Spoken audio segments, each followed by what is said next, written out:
nawawala lahat yung kanyang hinanakit sa buhay.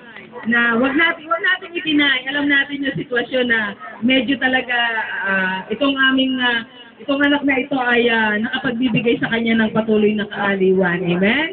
Kaya yung ibang mga kapatid dyan, wag na mag-jelly. Jelly express na lang natin ngayon yung lahat yung love sa kanya. Amen?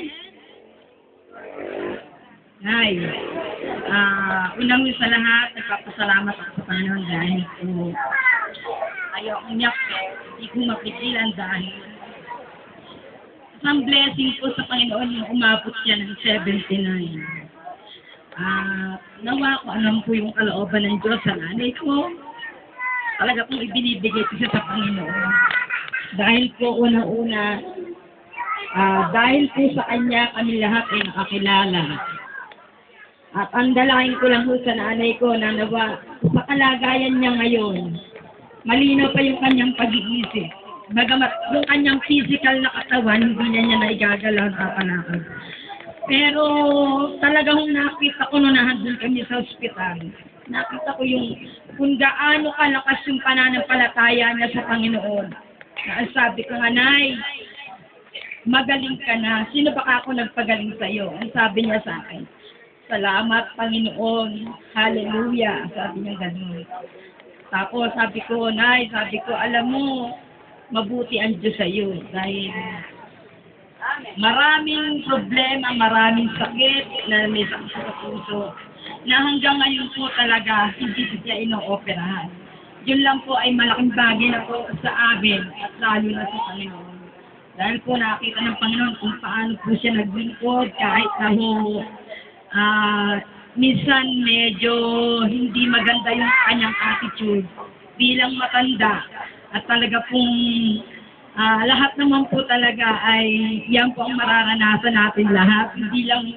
Hindi lang bata, kundi lahat tayo dahil darating po tayo sa puntong ganun.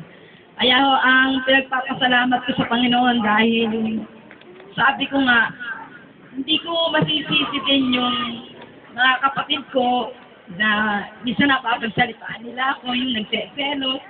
Sabi ko, anong gagawin ko? Dahil kung tutuusin, ako po yung matagal na kasama niya. Mula nung bata kami, hanggang nung nagdalaga ako, hanggang nag-asawa ko, hanggang magpahanggang ngayon talaga na siya yung kasama ko sa bahay. At talaga kung tutuusin o talaga kahit na biro o masakit man, alam ko na iintindihan ko yung kapatid ko. Na talagang sabi ko, ano ba meron ako na wala yung mga kapatid ko? Ayaw ko kanina binibiro ko kasi sabi ko, Nay, ang dami-dami mong bisita. Bakit hindi mo sila tinitignan? Hindi mo sila kinakausap? Ako yung lagi mong tinititigan. Tumawa ko ng tumawa. Kaya sabi ko, kung taga sa ko bilang ako, anak, nanay ko siya. Kahit nasa material na bagay, hindi ko siya nabibigyan. Pero yung pagmamahal ko, binibigay ko po sa kanya yun. At talaga kung sabi ko nga sa Panginoon, kung alam mo yung kalooban niya sa Diyos, na dugtungan niya yung buhay niya, malaking bagay po yun. Pero kung talaga pong kinakailangan na kunin siya ng Panginoon, maligaya po ako dahil po nasa pili na siya ng Diyos. Kaya po, Nay, happy birthday! Nay, happy birthday! At salamat sa Panginoon.